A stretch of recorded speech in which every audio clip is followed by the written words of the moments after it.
ABP माझा, उघडा डोळे बघा नीट. झाला मोठामध्ये आपल्या सगळ्यांचं मनापासून स्वागत. 2021 मध्ये पैसा झाला मोठाचा हा पहिला एपिसोड आहे, त्यामुळे पैसा झाला मोठाच्या सगळ्या प्रेक्षकांना, आपल्या सगळ्यांना हे वर्ष उत्तम आरोग्याचं सगळ्यात महत्त्वाचं म्हणजे, आणि नुसतं त्या आरोग्याचं नव्हे तर आर्थिक आरोग्याचंही जावं. याचं कारण अत्यंत आव्हानात्मक काळातनं आपण पुढे चाललेलो आहे, सकारात्मक ऊर्जा घेऊन. लसही आलेली आहे, लसीला मान्यताही मिळालेली आहे, त्याच्यामुळे येणारा काळ हा नक्कीच आपल्याला प्रगतीपथावर नेणारा असेल अशी अपेक्षा करूया. आपल्या सगळ्यांना सुख समृद्धी आनंद लाभू दे, या सदिच्छेसह एपिसोड सुरू करूया. आजच्या एपिसोडमध्ये खरं म्हणजे हे नवीन वर्ष सुरू झालेलं नाहीये फक्त, तर नवीन दशक सुरू झालेलं आहे, आणि मग या नव्या दशकाची एक सकारात्मक, एक अर्थपूर्ण अशी सुरुवात कशी करायची आहे, कोणकोणते मुद्दे गुंतवणूकदारांनी लक्षात घ्यायला हवेत इथून पुढे वाटचाल करताना, या सगळ्याबद्दल आता आपण बोलणार आहोत. आपल्या सोबत आहेत आपले गुंतवणूक सल्लागार निखिल नाईक सर, त्यांचं देखील स्वागत करूया.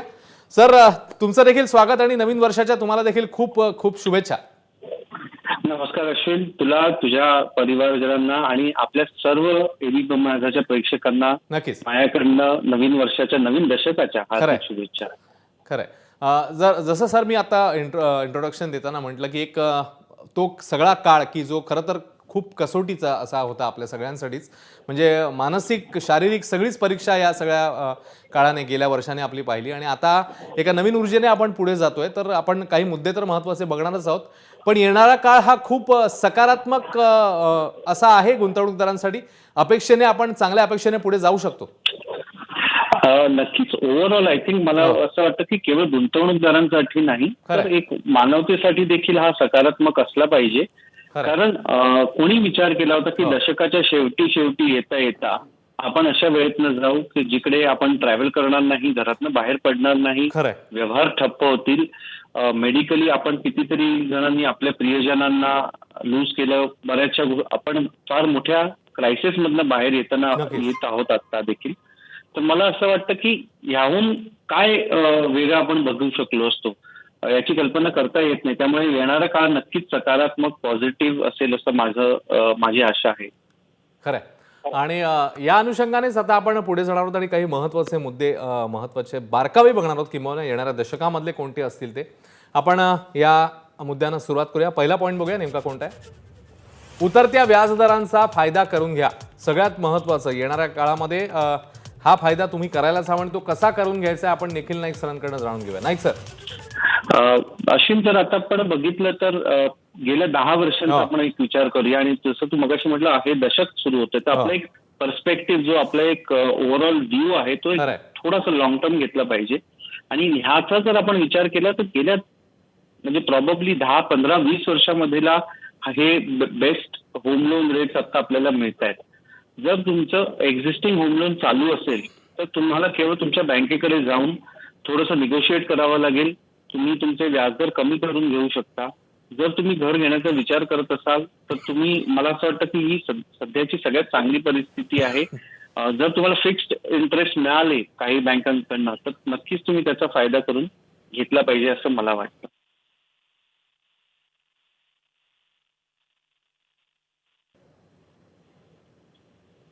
आपण पुढचा मुद्दा बघणार आहोत सर. जसं तुम्ही सांगितलं की हे या व्याजदरांवर तर आपलं लक्ष असायलाच पाहिजे आणि त्याचा आपण फायदा करून घ्यायलाच पाहिजे. दुसरा मुद्दा कोणता आहे तोही बघूया.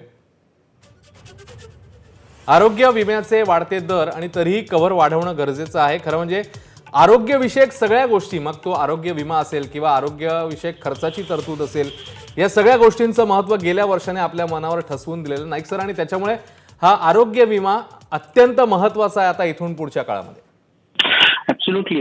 कोविडमुळे बऱ्याचशा इन्शुरन्स कंपनीजनी बघितलं की कॉस्ट ऑफ ट्रीटमेंट, जी ट्रीटमेंटची कॉस्ट आहे ती 15 ते 20% वाढताना बघितली. कारण आपण बघितलं की कोविड बरोबर मग बाकी आयसोलेशन आणि ह्या त्या सगळ्या गोष्टी आल्या. म्हणजे एखाद्या व्यक्तीला जर कोविडची ट्रीटमेंट करत असेल तरी तर कॉस्ट जास्त होतीच, पण नॉर्मल कॉस्ट देखील ओव्हरऑल प्रिकॉशन्समुळे वाढताना इन्शुरन्स कंपनीजना बघायला मिळाली. आणि त्यामुळे बऱ्याच गुंतवणूकदारांना असं जे नवीन प्रीमियम त्यांचे रिन्युअलचे येत आहेत इन्शुरन्सचे, ते वाढवून येताना आपण बघतो आहोत. ऑफकोर्स IRDने सांगितलं की 5%च्या वरती वाढवू नका म्हणून, पण काही ठिकाणी जिकडे खरोखर cost of insurance has gone up आणि तिथे आपल्याला दिसतंय की ही कॉस्ट बरीच वाढताना दिसते. म्हणजे 10-15% देखील काही काही जणांना वाढताना दिसते. माझं असं मत आहे की ही एक कॉस्ट न पकडता ही एक गुंतवणूक आहे, इन्व्हेस्टमेंट आहे. असं धरून चालावं. कारण आयुर्विमा आणि तुमचा टर्म कव्हर हे दोन्ही जे आहेत, आरोग्य विमा हे अविभाज्य घटक असले पाहिजे तुमच्या पोर्टफोलिओचे. सो आणि बऱ्याचदा असं गुंतवणूकदार म्हणतात की मी पोर्ट करू का किंवा नको करू का, पण ते पोर्ट करताना देखील काळजीपूर्वक करणं आवश्यक आहे. खरं आहे. आणि त्याच्यामुळे जसं तुम्ही सांगताय की आयुर्विमा हा अत्यंत महत्त्वाचा पार्ट झालेला आहे. आपण पुढच्या पॉईंटकडे जाणार आहोत आणि तो किती महत्त्वाचा आहे तेही बघणार आहोत. पुढे जाऊया. टर्म इन्शुरन्सचा विचार नक्की करा, नाही सर? ऍब्सोल्युटली. आणि आपण येत्या पुढच्या पॉईंट्समध्ये देखील हे डिस्कशन करू की बऱ्याच असं होतं ना, हे नवीन वर्ष आहे तर आपण काय काय गोष्टींची चेकलिस्ट बनवतो. तर ह्या चेकलिस्टमध्ये तुम्ही टर्म इन्शुरन्स आणि आरोग्य विमा ह्या दोन महत्वाच्या गोष्टी असणं आवश्यक आहे. आपण बघतो की एखादा आजार किंवा एखाद्या प्रिय व्यक्तीचं नसणं हे आपल्याला 4-5 वर्ष फायनान्शियली मागे घेऊन जाऊ शकतं. त्यामुळे टर्म इन्शुरन्सचा तुमच्या पोर्टफोलिओमध्ये असणं अत्यंत आवश्यक आहे. नक्कीच. टर्म इन्शुरन्स झाला, आरोग्य विमा झाला, तर आणखी कोणता मुद्दा, आणखी कोणत्या गोष्टीकडे आपलं लक्ष येणाऱ्या दशकामध्ये किंवा फक्त वर्षामध्ये नाही तर दशकामध्ये असायला हवं, आपण बघूया.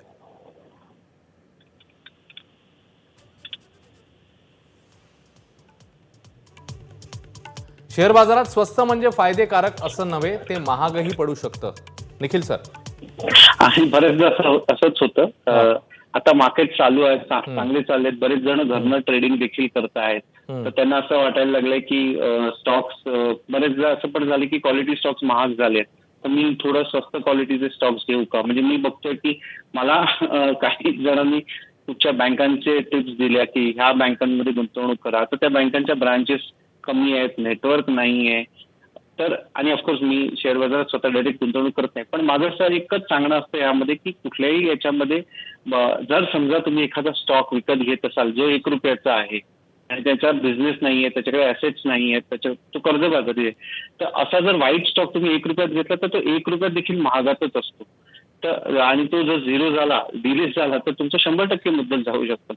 सो स्वस्त शेअर बाजारात हे कधी नेहमी फायदेकारक असं नसतं. स्वस्त हे ऍक्च्युली महाग देखील पडू शकतं.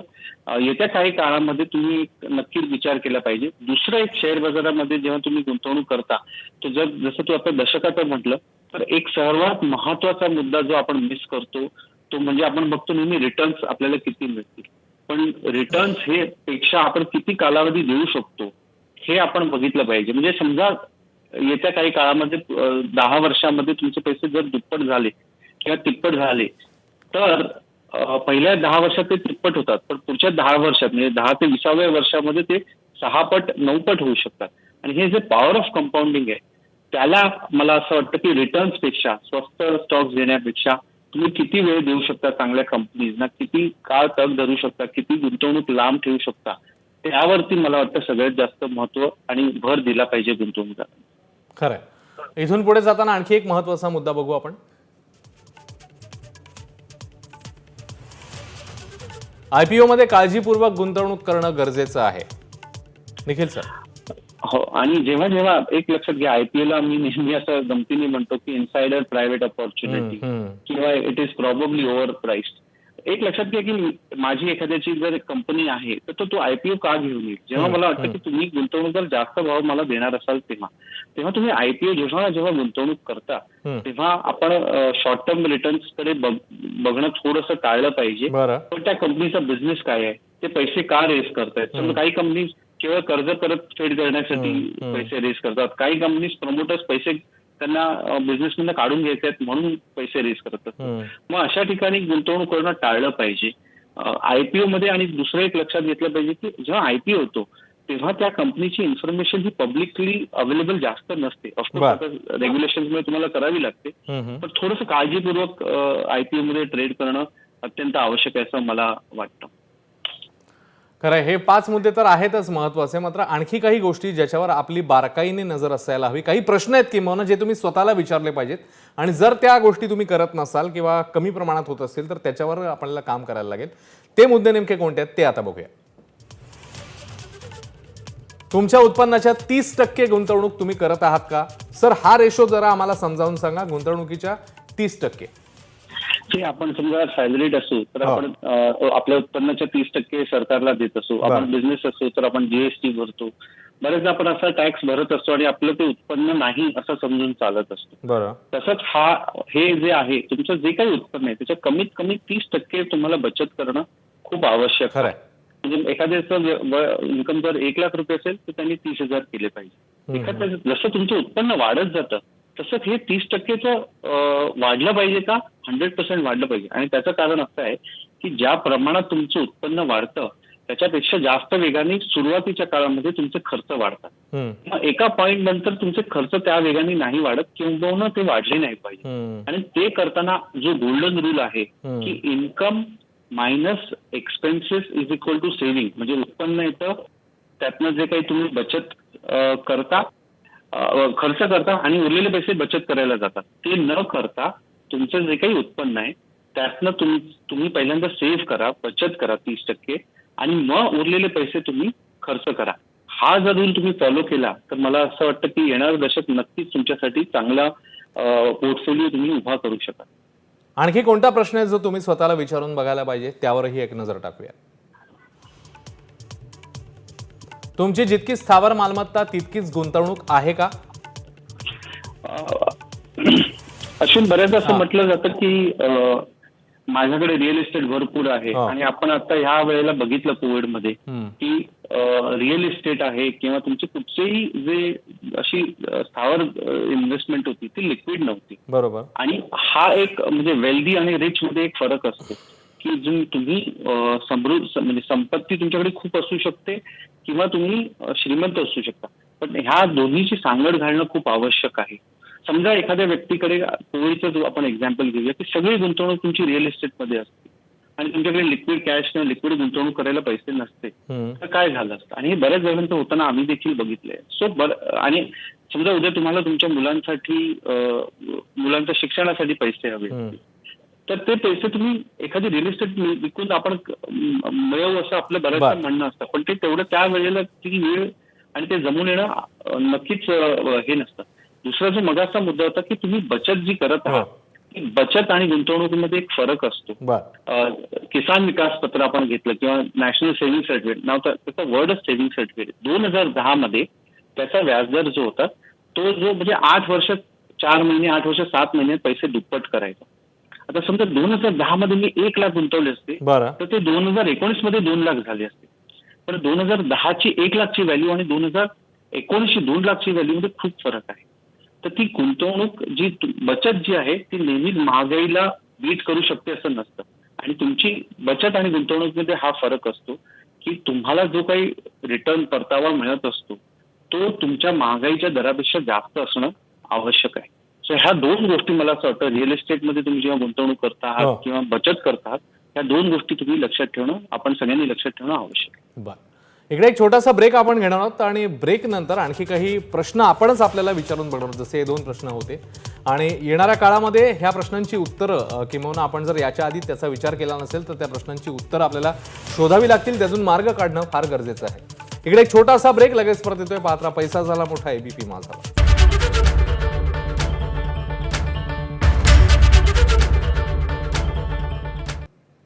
आपण बघताय पैसा झाला मोठा एबीपी माझावर. नव्या दशकाची सुरुवात करायची आपल्याला आणि अर्थपूर्ण करायची आहे. त्याच्यामुळे आपण काही मुद्दे गेल्या सेगमेंटमध्ये बघितले होते, काही प्रश्न आता आपण चाचपून बघतोय. पुढच्या प्रश्नाकडे आपण वळूया.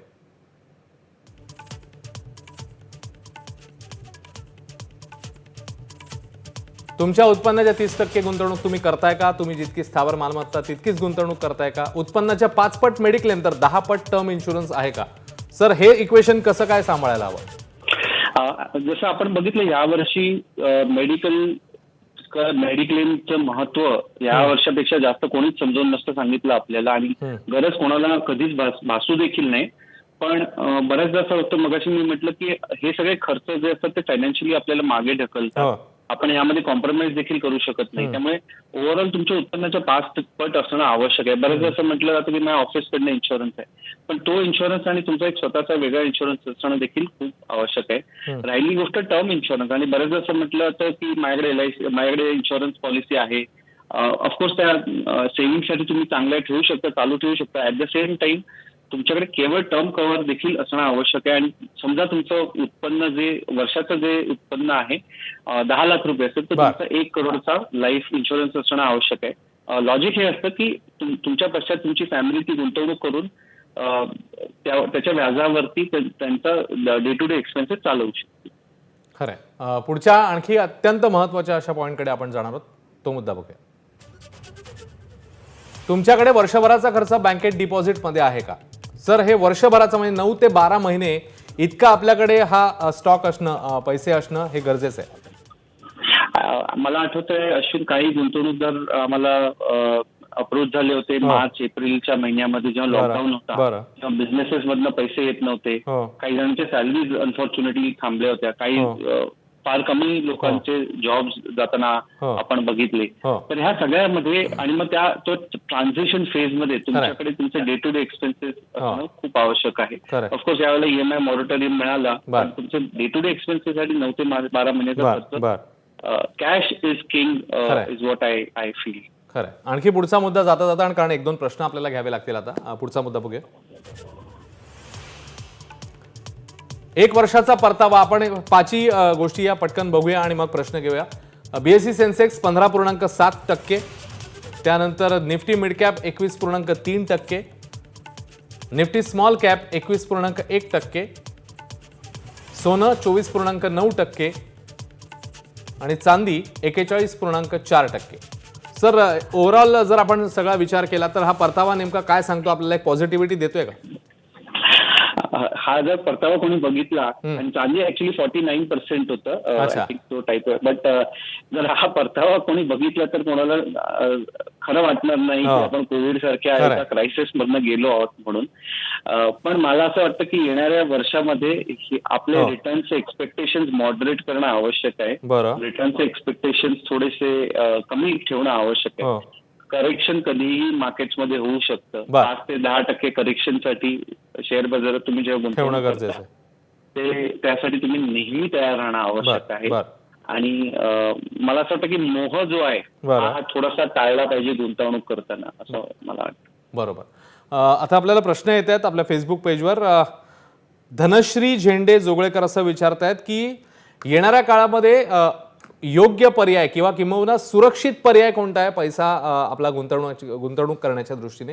म्हणजे साधारण आपण जर हे वर्ष पकडलं 2021 आत्ताच सुरू झालेलं आहे वर्ष, तर या वर्षभरामध्ये आपण काय सांगू शकतो आपल्या प्रेक्षकांना? कसा आपला पोर्टफोलिओ त्यांनी डिवाइड केला पाहिजे, काय सांगाल? ऍब्सोल्युटली. आणि तू आय थिंक प्रश्नामध्ये तुझं उत्तर होतं की पोर्टफोलिओ डिवाइड करणं हा सगळ्यात मोठा रिस्कला टाळणं असतं. खरंय. आपल्याला माहित नसतं की कुठले ऍसेट्स कधी वरती जातील. जेव्हा तुम्ही शेअर बाजारात गुंतवणूक करता तेव्हा तुमचे 5 वर्ष तुम्हाला जे पैसे लागणार नाहीत ते तुम्ही यामध्ये गुंतवले पाहिजे. SIP रेग्युलरली 5 ते 7 वर्षाचा व्ह्यू ठेवला पाहिजे. जे पैसे 1 ते 2 वर्षाचे आहेत ते फिक्स डिपॉझिट मध्ये ठेवले पाहिजेत. आणि जसं सोनं आहे किंवा सोन्यामध्ये जर तुम्ही गुंतवणूक 5 ते 10% तुमच्या पोर्टफोलिओच्या गुंतवणुकीमध्ये तुम्ही ठेवले पाहिजे. हे जर तुम्ही डिव्हिजन केलं, डायव्हर्सिफिकेशन हेच एक इन्शुरन्स किंवा एक सुरक्षितता असते तुमच्या पोर्टफोलिओसाठी. बरं. अजून एक अरविंद यांचा प्रश्न आहे सर की हा गुंतवणुकीचा विचार करताना 12 महिन्यांचा एकत्र विचार करायचा का 2-2, 3-3 महिन्याचे टप्पे करायचे? म्हणजे जसं क्रिकेटमध्ये 50 ओव्हरची मॅच असेल तर एकदम 50 ओव्हरमध्ये किती रन होणार असा विचार होत नाही. जनरली 10 ते 15 ओव्हरचे टप्पे करत फलंदाज जे आहेत, टीम जी आहे ती पुढे जात असते. तर आपण नेमकं काय करायला हवं, काय सांगा? ऍब्सोल्युटली. जर आपण तुम्ही यंग असाल, 50 वर्ष तुमच्याकडे जर 30 वर्ष 40 वर्ष असतील तर ऑफकोर्स 1-2 ओव्हर म्हणजे 1-2 वर्ष होतात परत. त्यामुळे आपण 1-2 वर्षाचा 2-3 वर्षाचा विचार नक्कीच केला पाहिजे. आणि जसं मगाशी आपण म्हटलं की 9 ते 12 महिन्याचा खर्च जो आहे, एक्सपेन्सेस जो आहे ते तुम्ही बाजूला काढून ठेवले ना तर बऱ्याचशा गोष्टी तुमच्या टेकन केअर होतात. म्हणजे पुढच्या तुमचा 5 ओव्हरचा रन रेट जो तुमचा आहे किंवा 2 ओव्हरचा रन रेट आहे तो तुमच्याकडे बाजूला राहतो.